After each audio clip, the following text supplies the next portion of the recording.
The burning frontier. The night sky over Dusthaven burned red. From the hills, you could see the smoke curling up from the valley like the fingers of some dying god. Every few seconds, another explosion thundered, shaking the ground beneath my boots. The Varkath were raiding again. They came without warning. Hulking reptilian marauders, taller than any man, armored in bone and metal, their ships slicing through the atmosphere like blades. The Galactic Union called them unregistered aggressors. We call them monsters. And tonight, they were burning another town. I crouched behind a sand dune, clutching the old plasma rifle my father left me. Its power cell blinked red, almost empty. Around me, the few survivors from the last raid stared down the ridge, watching as their homes were reduced to ash. Union said they'd send help, whispered Rawl, a miner with soot-streaked skin. Said they'd protect us. I didn't answer. We all knew the truth now. When the Varkath first came, the Galactic Union held a meeting, sent drones, made promises, filed reports. Then they pulled out. Too far, too costly, too unprofitable. Dusthaven wasn't worth the effort. We were just farmers, miners, engineers. Nobody's on the edge of nowhere. Now we were prey. A scream echoed across the valley, followed by the guttural roar of a Varkath hunting cry.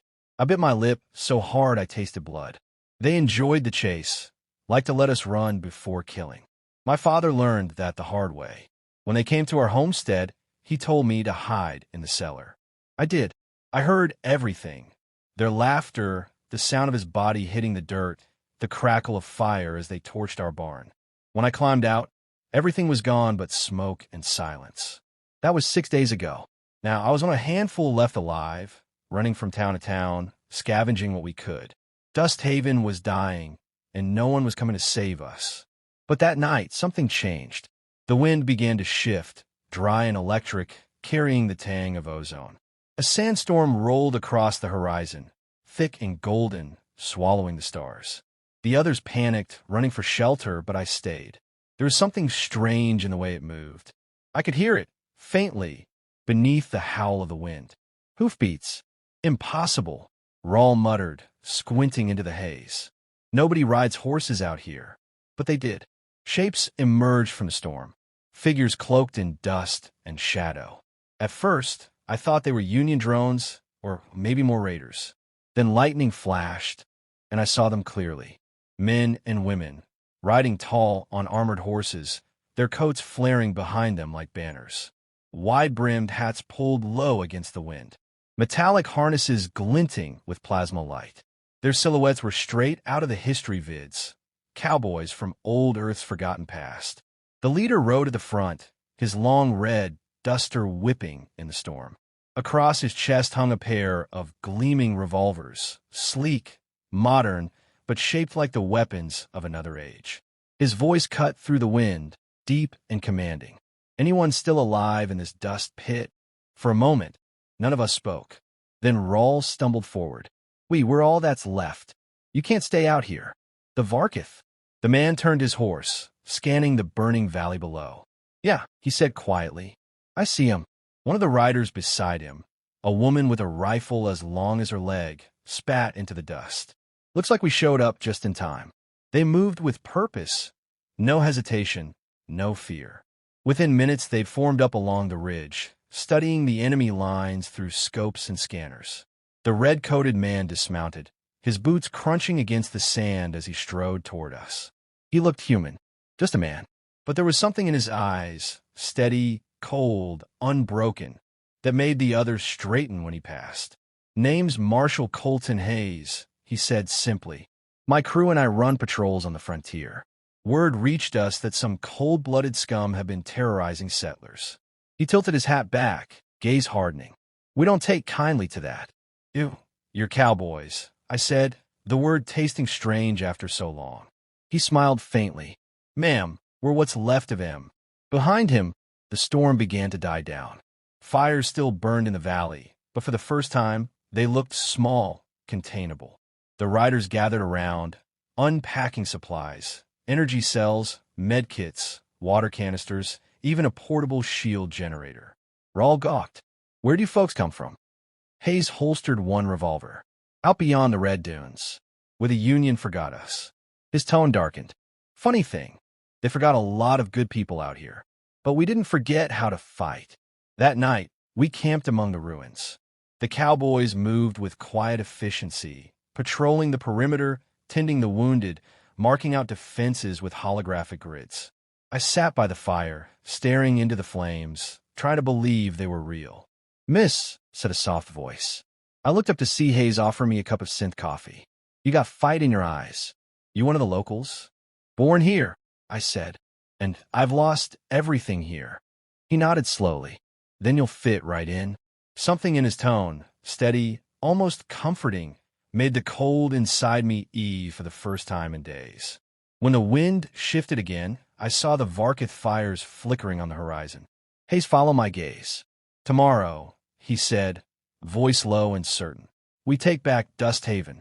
And just like that, for the first time since the terror began, I dared to hope. The riders from the Red Dunes. The sun rose blood red over Dusthaven. Smoke curled lazily from the ruins as if the planet itself was exhaling after a nightmare. I stood on what used to be the town's main street. Just ashes now, broken boards, and twisted metal. The Cowboys had worked through the night, setting up defenses, repairing what little could be saved. Marshal Colton Hayes was already awake, hat tipped low, watching the horizon. He'd hardly slept, but his eyes burned with purpose. Around him, his riders moved like clockwork, efficient, disciplined, dangerous. They weren't just wanderers. They were militia. There was Juno Dustfire, Valesse, the sharpshooter with a streak of silver in her hair and a calm that unnerved even the toughest miners. Silas Creed, an old gunslinger with half his body replaced by cybernetics, always chewing on a dry blade of grass. Cora Briggs, the medic, hands steady, eyes sharp, always humming an old country tune. And a few others whose names I didn't catch, each one hardened by frontier living. They talked little, but when they did, it was straight and sharp. "Marshal," Juno said, looking through her rifle's scope. "Varkath scouts about 6 clicks out. They're regrouping." Hayes didn't flinch. "Good. Means they're scared." I watched them from a distance as they prepared. They weren't using Union tech. No polished armor or sleek weapons. Their gear was scavenged, modified, rebuilt from whatever they could find. But all worked. Efficiently. Brutally. I walked over, still clutching my father's half-broken plasma rifle. Hayes noticed me immediately. "You know how to shoot that thing?" I hesitated. "Barely." He nodded. "Then you'll learn. Today." Before I could argue, he tossed me a small sphere, a power cell. "First rule of the frontier," he said. "A gun's no good without heart behind it. And power. Always check your power." He began training the settlers that morning, turning a group of frightened survivors into something resembling a militia. The Cowboys taught us fast. Juno showed us how to aim and fire from cover. Creed taught hand-to-hand with a grin that didn't reach his eyes. Cora patched up scrapes, muttering, "Pain's a teacher too." And Hayes? He didn't teach with words. He taught by example. He moved through the drills with calm precision, correcting stances, pushing us harder, always with that steady drawl. "Hold your ground. Breathe before you pull. Fear's natural, just don't let it drive." By midday, my shoulders ached, but for the first time in weeks, I felt something burning inside me that wasn't grief. It was determination. After training, Hayes gathered everyone near the town square, what was left of it. He placed a battered Union insignia on the ground, then stomped it into the dust. "This symbol used to mean protection," he said, voice low but carrying. "Now it means abandonment. The Union left you here to die. The Varkath think that makes you prey." He looked around, eyes catching mine for heartbeat. "But humans ain't prey. Never have been." A murmur spread through the settlers. The words hit like fire in dry grass. "We're taking back Dusthaven," he continued. "And we're sending a message. You don't burn human soil and walk away breathing." That night, we built defenses. The Cowboys showed us how to layer the perimeter, tripwires of plasma charge, motion sensors linked to repurposed mining lasers, camo nets stretched across rooftops. They turned broken tractors into armored turrets, water pumps into pressure cannons. Every scrap had purpose now. Juno climbed the water tower, setting up a long-range rifle. Got eyes on every approach, she said. Cora set up a makeshift infirmary in the saloon ruins. You break something, don't bleed on my med packs, she grumbled, but her tone was soft beneath it. Hayes and Creed worked on something larger, an old atmospheric regulator buried beneath the sand. They rewired it into a localized EMP field, a weapon that could short Varkath systems within a kilometer. I spent the evening working beside them, repairing generators, sealing cables. Hayes didn't speak much, but his silence wasn't cold, it was focused. When the last wire sparked to life, he gave a satisfied nod. Good work, Eliandra. I blinked. You remember my name? He chuckled softly. Hard to forget a settler who didn't run. Before I could answer, Juno's voice echoed over the comm. Marshal, movement on the ridge. They're coming back. The mood shifted instantly. Cowboys and settlers alike grabbed weapons, moving to positions. Dusthaven wasn't ready, but neither were we the same frightened survivors we'd been yesterday. Through the dusk haze, I saw them. Dozens of Varkath warriors cresting the dunes, their scaled armor reflecting the fading light. Behind them, a transport crawler rumbled, carrying supplies and prisoners from their last raid. Hayes swung into his saddle, his red duster flaring behind him like a flag of defiance. Everyone in position, he barked. Let's give these lizards a proper Dusthaven welcome. The cowboys spread out, forming a loose circle around the town's perimeter. Settlers crouched behind sandbags and debris, weapons trembling in their hands. Then the first plasma bolt screamed through the air. The fight was fast and brutal. Juno's rifle sang from the water tower, each shot dropping a Varkath cleanly. The settlers fired wild at first, but their aim steadied as adrenaline took over. Creed charged into the fray with a shotgun and a war cry that echoed across the plains. I was behind a burned-out hauler, firing until my rifle overheated. The Varkath advanced in formation, but then Hayes rode straight through their line, revolvers blazing. Each shot found its mark, precise and merciless. He moved like lightning, his horse kicking up waves of dust and fire. Hold the line, he shouted, voice carrying over the chaos. Dusthaven stands. Something primal awoke in us. We stopped being victims. We fought back. By the time the last Varkath fell, the sky had turned a deep violet. The battlefield was silent except for the hum of cooling weapons and the crackle of dying fires. Juno dismounted the tower, grinning. They'll think twice before hitting this place again. Hayes holstered his revolvers, looking around at the exhausted, ash-covered faces of the settlers. Don't count on it, he said quietly. They'll be back, and they'll bring more. He turned to me. We've got work to do. Tomorrow, we start teaching you how to fight like us. I nodded, heart pounding. Like cowboys. He smirked. Like humans. High noon on Varkath Ridge. The next 3 days blurred into sweat, smoke, and the hard rhythm of preparation. Dusthaven had become a fortress. Where broken fences once stood, now there were plasma turrets. Every roof carried a sniper nest, every alley a trap. The settlers, once afraid to even raise their voices, now moved with purpose, eyes sharp, guns steady. And at the center of it all stood Marshal Colton Hayes, the man who had turned despair into defiance. The Varkath had gone quiet after their defeat. Too quiet. Juno's scanners picked up signals on the ridge. Mass troop movement, heavier artillery, and orbital comms traffic. The lizards weren't done. They were preparing for war. That morning, as the twin suns rose over the dunes, Hayes gathered us all in the square. His red duster fluttered in the wind, streaked with dust and ash. They're gathering at Varkath Ridge, he said, pointing toward the jagged horizon where black smoke curled upward. That's where their main crawler sits. The command node for every raid on this planet. We take it down, we cut the head off the serpent. Rawl, the miner, shifted nervously. That ridge is suicide.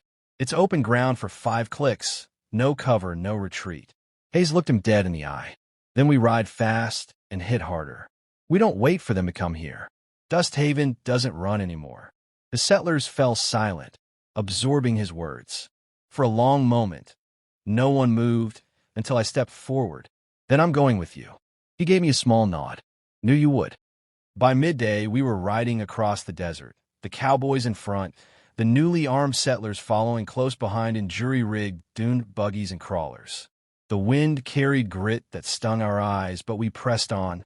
From the ridge ahead came the thunder of Varkath war drums. Dozens of their crawlers, massive, armored beasts of metal and bone, stood arranged like an army of titans. Their banners, jagged and dark, fluttered beneath the dying suns. Juno rode up beside me. "You ever been in a fight like this, kid?" "No," I admitted, gripping my rifle tight. "You?" She grinned. "Too many to count." When we reached the base of the ridge, Hayes raised a hand. "We ride from here. No engines, no noise. We get close before they know we're here." The settlers dismounted. We advanced on foot through the haze, moving from rock to rock, the air vibrating with distant mechanical hums. Every heartbeat felt like the calm before a storm. Then came the sound, metal grinding against stone. "Varkath patrols." "Contact left," whispered Juno. Hayes drew his revolvers, the faint blue glow of their cores reflecting off his eyes. "Let's introduce ourselves." The first shots were clean, silent plasma bursts that dropped 2 patrols before they could sound the alarm. But one Varkath scout managed to fire a flare into the air. Within seconds, the ridge erupted in chaos. "Move!" Hayes shouted. "We go loud." The cowboys charged. Plasma revolvers barked, rifles thundered, and the settlers unleashed a rain of energy bolts from the dunes. The Varkath responded with heavy fire, their weapons shrieking across the sand in streams of molten blue. I saw one of the settlers fall, hit square in the chest, but another grabbed his rifle and kept firing. Fear had turned to fury. Hayes led from the front, moving like a storm-given flesh, spinning, shooting, ducking under alien blades, his every motion precise. I stayed close behind, firing bursts at the enemy gunners on the ridge wall. "Creed, Juno, take the left flank," he barked. "Eliandra, you're with me." We sprinted toward the central crawler, a massive construct of metal ribs and alien runes pulsing with energy. Sparks rained from its underbelly as it powered up. "That's their command relay," Hayes said. "We blow it, they lose coordination." I dropped to my knees, pulling out a small hacking module I'd built from scavenged Union tech. "Cover me." He nodded once, stepping in front of me, guns raised. The Varkath came in waves, screeching, relentless, but Hayes didn't budge. Each revolver shot hit with terrifying precision, each movement deliberate. When a module clicked green, I shouted, "It's done." Hayes grinned. "Then light it up, partner." I slammed the trigger. The crawler's core flared white, then exploded in a deafening blast that tore the ridge open. The ground shook, throwing everyone to their knees. When the dust cleared, half the Varkath army was in retreat. But their warlord remained. Croth Tor, towering, scaled like black glass, wielding an energy spear that hissed with every motion. He stepped through the flames, eyes fixed on Hayes.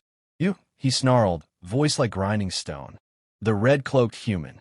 I will mount your skull above this ridge." Hayes spat into the sand. "You'll have to earn it, lizard." The two charged. Their duel was brutal. Hayes' revolvers flashing between parries of Croth's spear. Sparks lit the twilight as man and monster clashed in a dance of raw power and will. Hayes moved like he'd been born for it, every shot precise, every dodge within a hair's breadth. But Croth was stronger, faster, armored. The alien slammed him to the ground, spear point pressing against his chest. "You fight well for prey," it hissed. Hayes smiled through blood. "Guess you never met a cowboy." He jammed one revolver under the creature's chin and fired. The plasma bolt erupted, snapping Croth's head back. The warlord stumbled, but didn't fall, until Hayes drew his second gun and emptied both barrels into his chest. The alien roared, collapsing in a heap of burning armor. The ridge went silent. For a moment, all I could hear was my own ragged breathing and the faint crackle of fire. Then, from above, the sky shimmered, an ominous red pulse flashing across the clouds. Juno's voice crackled through the calm. "Marshal, the warlord triggered a beacon. They're calling the fleet." Hayes looked up, jaw tightening. Above us, a vast shadow began to spread, the Varkath fleet descending from orbit, blotting out the suns. He holstered his revolver slowly. "Well," he said, voice calm despite the coming doom. "Reckon the hard part's next." The last ride. The sky was on fire. The Varkath fleet hung above Dusthaven like a storm of metal and flame, their warships blotting out both suns. Lightning flashed across their underbellies as they powered orbital cannons. The ground beneath us rumbled, and every settler knew this was it. Either we stood here, or we were erased. Marshal Colton Hayes stood in the center of the ridge, hat shadowing his eyes, red duster torn and dusted with blood. He didn't look scared, just determined. That quiet, iron look a man wears when he knows the odds and rides anyway. Juno's voice came over the comms, sharp with tension. "Marshal, we can't hold against orbital fire. They'll glass the ridge in minutes." Hayes holstered his revolvers. "Then we give him a reason to remember Dusthaven before they do." I stood beside him, chest heaving, hands trembling over the detonator rig I'd scavenged together from old mine cores.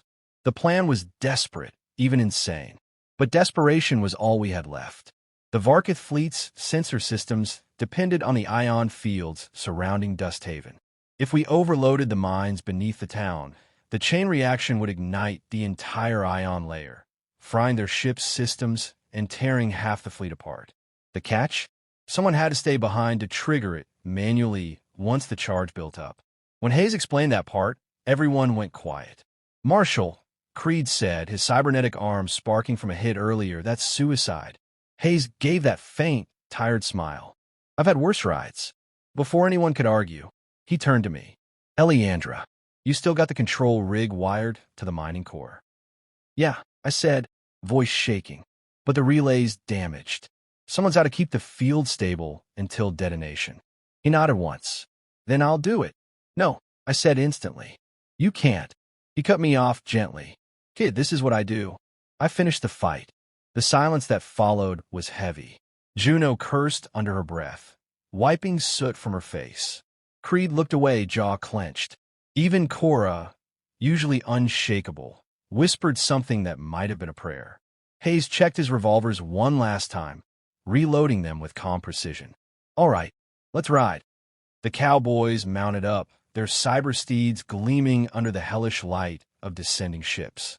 Settlers climbed into their armored crawlers, manning turrets and cannons. Every able hand in Dusthaven prepared for the end. When the first Varkath troop pods broke through the clouds, Hayes raised one arm. "Hold fire." The pod screamed down like falling stars. Then the first hit the ridge, and the world erupted. "Now!" Hayes roared. Dusthaven came alive. Turrets spat plasma into the sky, blinding arcs of energy tearing through the first wave. Juno's rifle cracked from the water tower, dropping alien soldiers mid-leap. Creed charged a Varkath line, firing both barrels into their ranks. Settlers shouted battle cries, raw, furious, human. I stayed by the mining relay, trying to keep the system from melting down too early. Sparks leapt from the control console, the countdown timer flickering between stable and catastrophic. "Eliandra," Hayes called over the comm, "talk to me. The system's overloading. You've got maybe 10 minutes before it blows." "That's 9 more than I need." He and his horse tore through the battlefield, twin revolvers glowing like twin suns. Every shot dropped an alien. He rode straight into the thickest of the Varkath, cutting through their ranks like a legend come to life.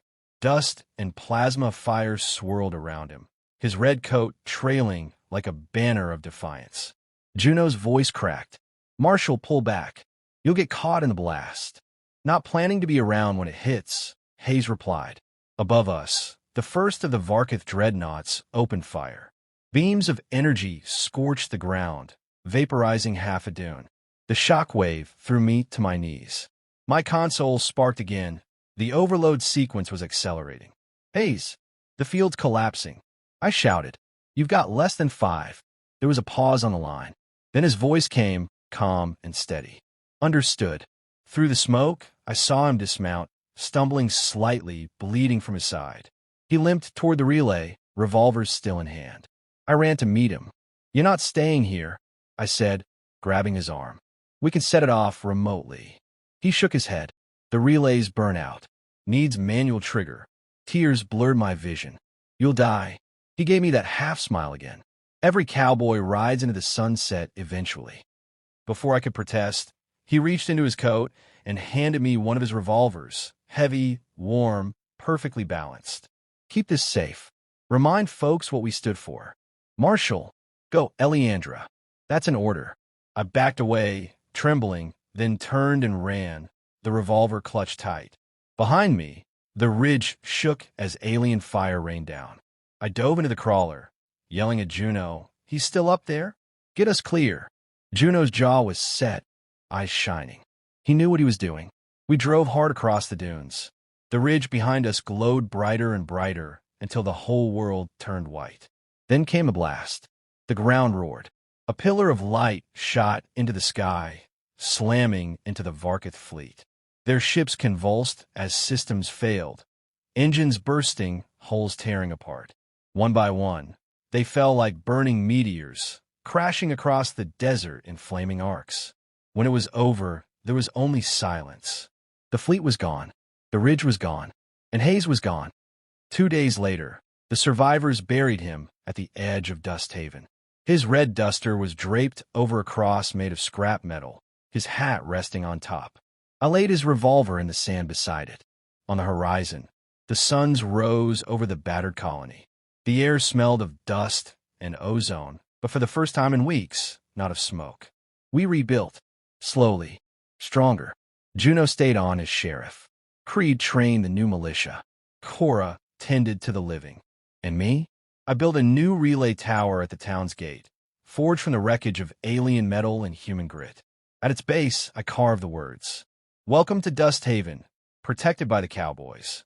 When travelers pass by, they ask about the legend, about the man in the red coat who rode against an army. I tell them the truth. He wasn't a hero from a story. He was just human, and that was enough to save us all.